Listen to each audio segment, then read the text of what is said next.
سلام كبرات تخاتلتنا نحجي باستدالو علتا وزيناتات اب ايرتراز تعلمو سراوي الصومال بزملكات زوز حدش حبريتا امريكا نحيلتا تግራይ امحران سراويت ايرتران زغربو تصوعيت ودو حورات هاجرات نخصستات اثيوبيا مخنانو سودان ابال علم لخو بيت فرد جبننياتات كتكون موسانا ابل علي مسارحتو دك انستيو متقعته اوريد تباهلو زتخصصه امريكا وامحدارن كالنز دسس كخونيو ابزا چانل دماناي وتر تخاتلتن مخان سبسكرايب كتغبرو بخبري يعدمكم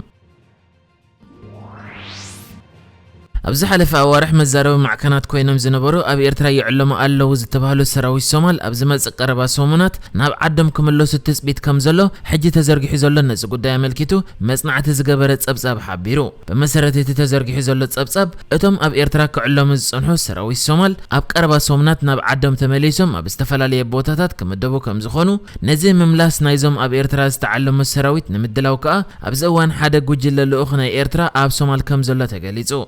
حجي اب صومال زلو ايرتراويان مسناي صومال ناي صتا كيلاتات بمخان اتم اب ايرترا زتعلمو سراويت زمدبو لكبابيتات كمون امدادباتهم سراويت انتاي يمثل اموداد كم زلو تحبيرلا كما غلص يتحجي تزرغي زلو مرمار زخونه صبصابكا منغست صومال نزوم اب ايرترا زتعلمو سراويت اب دوباو معراب تهاجرن اب جوبالاند زبحال غزاتون كعردم مدب كم زلو بمسرت كاب منጨታት ተረኺቡ ዘሎ ኸ ኤርትራ ክትዕጥቆም ከም ዝኾነት ክግለጽ እንከሎ ክልተ ናይ መንግስቲ ሶማል ሰብ መዚ ነቲ ነጸብጻብ ዝዘርግሕ ጋዜጠኛ ኣብ ዝሃቦ ሓበሬታ ኸ እቶም ሰራዊት ናይ ሶማል ኣብ ኤርትራ ከም ተንቀሳቓሲ ሰራዊት ሓደ ካብ ተዝሓየለ ዓይነት ተዕሊም ከም ዝቆሰሙ ኣፍሊጦም ኣለዉ ክሳብ ሕጂ ካብቶም ኣብ ኤርትራ ዘሎ ተዕሊም ናይ ሶማላውያን ሃዲሞም ናብ ሶማል ዝመጹ ወተሃደራት ብዝተገብረ ቃለ ምሕተት ተረኺቡ ዘሎ ሓበሬታ ቁጽሪ ናይቶም ኣብ ኤርትራ ዝተዓለሙ ሰራዊት ካብ 5167 ክሳብ 7000 ክበጽሑ ከም ዝኽእሉ ሓበሬታ ከም ዘሎ እዞም ዝሃደሙ ተዓላሙ ኸ ብዛዕባቲ ሰራዊት ሶማል ኣብ ውግእ ትግራይ ኣትዮም ዝበሃል ዘረባ ዝኾነ ኣፍልጦ ከም ዘይብሎም ክሕብር እንከሎ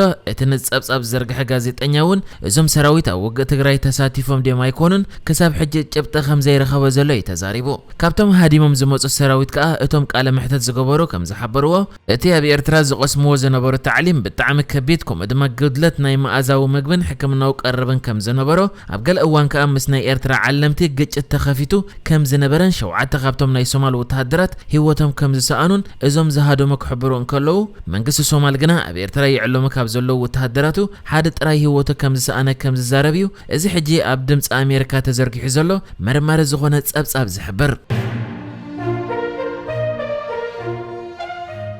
ኣብ ሕብራት መንግስታት ኣሜሪካ ሓላፊት ትካል ሰብኣዊ ሓገዝ ዝኾነ USAID ዝኾነት ሰማንታ ፓወር ኣብ ትግራይ ዘይተገደበ ሰብኣዊ ሓገዝ ከኣቶም ምእንቲ ኩሎም ሓይልታት ካብቲ ዘለውዎ ዘይመሬቶም ዝኾነ ከባቢታት ጠቕሊሎም ክወፁ ፀዊዓላ እቲ ሓላፊት ኣብቲ ሂባቶ ዘላ መግለጺ ሓይልታት ትግራይ ካብቲ ሒዞሞ ዘለዉ ናይ ዓፋርን ኣምሓራን ከባቢታት ጠቕሊሎም ክወፁ ሓይልታት ኣምሓራ ካብ ምዕራብ ትግራይ ጠቕሊሎም ክወፁ ሰራዊት ኤርትራ ከኣ ብህፁፅን ዘይድገምን መልክዕ ካብ መሬት ኢትዮጵያ ክወፁ እያ ፀዊዓ ዘላ እዛ ጽሑፋ ኣሜሪካ ነዞም ሓይልታት ክወፁ ተሓትታላ بزبل أجابب صحيفة زلا بعلت سلطان كلهم أبتناي تجري كوناتات تساتفت زلوا وجنات زي تجدب سب أو حاجز كأتو كقلات فوكم زلوهم اتياب العل تجري زل عصوها كبقع كم زلوهم كل حيلتات تسأبوا كقارص خم زلوون سوي على نزس أو عتون أمريكا بمنجد وهابك قال منستر كدايت وصاي زخون النت برايس جرات دقيماتو زلا خوينا أبتت أو عتك أمريكا حيلتات تجري كاب عفرنا محران كوزو أم حركة معرب تجري كوزو سراوت إرترغا حسوسن بزيد جمن ملكة كمريت ኢትዮጵያ ክወጹ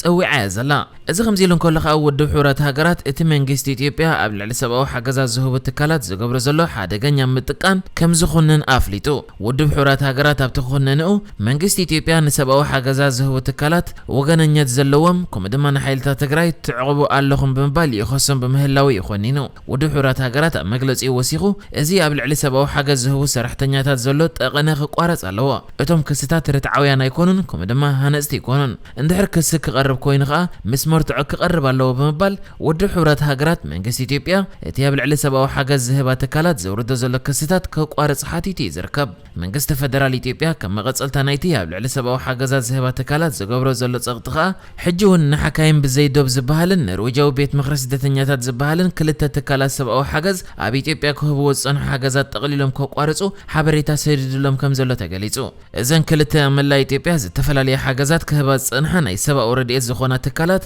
ኣብ ትግራይ እውን ዓበይ ኣስተዋጽኦ ዝገበረ ሓገዛት ክህባ ዝጸንሐ ኮይነን እታ ኖርዌጃዊት ቤት ምኽሪ ስደተኛታት እትበሃል ትካል ከዓ ኣብ ኢትዮጵያ ሙሉእ 600,000 ህዝቢ ክትረድእ እያ ጸኒሓ። እዚ ውሳነ ከዓ ድሕርቲ መንግስቲ ኢትዮጵያ ኣብ ልዕሊ ትካላት ሰብኣዊ ረድኤት ዘቕርቦ ዘሎ ክስታት ዝሰዓበ ኮይኑ እተን ትካላት ከዓ ሕጂ መንግስቲ ኢትዮጵያ ኣብ ልዕሊአን ወሲድዎ ዘሎ ስጉምቲ ኣመልኪተን መብርህ ክወሃበን ሓቲተን ኣለዋ። ትማሊ بقدماي ሚኒስተር ዓብደላ ሐመዶክ ዝምራሕ ካቢነ ሚኒስተራት ጊዜያዊ መንግስቲ ሱዳን እቲ ሃገር ኣብቲ ኣብ ሮማ ዝተፈረመን ኣህጉራዊ ቤት ፍርዲ ዝተኸለ ስምዕ ክትሳተፍ ከም ዘድመፀ ተሓቢሩ። በዚ መሰረት ከዓ ሱዳን ኣባል ዓለም ለኻዊ ቤት ፍርዲ ገበነኛታት ክትከውን ወሲናላ። ነዚ ውሳነ ኣመልኪቱ ቀዳማይ ሚኒስተር ዓብደላ ሐመዶክ ኣብ ዝሃበ መግለጺ ፍትሕን ተሓታትነትን ቀንዲ መሰረት ሓዳስ ሱዳን እዩ። ነቲ ክህሉ እንደልዮ ልዕልና ሕጊ ክህሉ ኩላህና ክንጽዕሪና ክብል እዩ በቲ ወሲዶሞ ዘለው ውሳነ ሓጎሱ ገሊጹ ዝርከብ። ሱዳን ቀድሚ ሕጂውን ኣብ ዓመተ 2000 ዓመተ ምህረት ኣባል እዚ ቤት ፍርዲ ኮይና እኳ እንተነበረት ኣብ ዳርፉር ገበናት ተፈጺሙ ተሓተቲ ናብ ቤት ፍርዲ ክቐርቡ ኣብ ዝተሓተተሉ እዋን ሽዑ ኣብ መሪሕነት እቲ ሃገር ዝነበረ ዑመር በሽር ግን ሃገሩ ካብቲ ቤት ፍርዲ ኣብ ዓመተ 2008 ከም እትወጽእ ገይሩ ነይሩ። ሕጂ ከዓ ሱዳን ደጊማ ናብዚ ቤት ፍርዲ ተመሊሳ ዘላ ብምዃና ነቶም ብናይ ዳርፉር ኩናት ዝኽሰሱ ዑመር በሽርን ካልኦት ሰበስልጣንን ናብቲ ቤት ፍርዲ ከተረክቦም ዲ ኣይኮነትን ክሳብ ሕጂ ዝተፈለጠ ነገር ከም ዘየለ እዩ ዝግለጽ። ኣማሓዳሪ ኒውዮርክ ኣንድሩ ኩሞ ኣብ ልዕሊ ብዙሓት ደቂ ኣንስትዮ ጾታዊ መጥቃዕቲ ምፍጸሙ ብናጻ መርመራ ድሕሪ ምርግጋጹ ካብ ስልጣኑ ክወርድ ፕሬዚደንት ባይደን ጸዊዑ። እቲ ኣማሓዳሪ ናይታ ግዝኣትን ፌደራልን ሕጊ ከም ዝጠሓሰ ዓቃቢት ሕጊ ሌቲቲያ ጄምስ ምስ ገለጸት ድሕሪ ሰዓታት ፕሬዚደንት ባይደን ተግባር እቲ ኣማሓዳሪ ይኾኒኑ። ኣማሓዳሪ ኩሞ ኣብ ዝሃቦ መልሲ ግና ንዝኾነ ሰብ ካብ ኣገባብ ወጻኢ ከም ዘይተንከፈን ኣብ ስርሑ ከም ዝቕጽልን ኣፍሊጡሎ። እቲ ካልእ ናይ ገበን መርመራ ዝግበረሉ ዘሎ ኣማሓዳሪ ብድምፂ ካብ ሓላፍነቱ ክወርድ ዝኽእል እኳ እንተኾነ ፕሬዚደንት ጆ ባይደን ግን ኣብ ቤተ መንግስቲ ንጋዜጠኛታት ኣብ ዝሃቦ መግለጺ ኩሞ ብፍቓዱ ካብ ሓላፍነት ክወርድ ኣለዎ ይመስለኒ ኢሉ። እቲ ኣማሓዳሪ ኣብ ዝሓለፈ ዓመት ብዙሓት ደቂ ኣንስትዮ ጾታዊ መጥቃዕቲ ከም ዝፈጸመለን ምስ ከሰስኦ ዓቃቢ ሕጊ መርመራ ክካይድ ጀሚሩ። ኣብ ውሽጢ 5 ኣዋርሕ ድማ መርመርቲ ንመሳርሕቱን ካብተን ጠርዓን ዘቕረበ ሓዊሱ ኣስታት 200 ሰባት ዘዘራረቡ ኮይኖም ብዓሰርተታት ኣሽሓት ዝቑጸሩ ሰነዳት መልእኽታትን ስእልታትን መርሚሮም ድማ ኣማሓዳሪ ኣንድሩ ኩሞ ኣብ ልዕሊ ብዙሓት ደቂ ኣንስትዮ ጾታዊ መጥቃዕቲ ብምፍጻም ናይታ ግዝኣትን ፌደራል ሕግን ከም ዝጠሓሰ እቲ ናጻ መርመራ ኣካል ደምዲም እዩ ክትብል ዓቃቢት ሕጊ ሌቲቲያ ጄምስ ሓቢራላ። ንሕጂ ዝተዳለወ ዜናታት እዚ ነይሩ። ብካልእ ክሳብ ንራኸብ ሰላም ንዓኹም።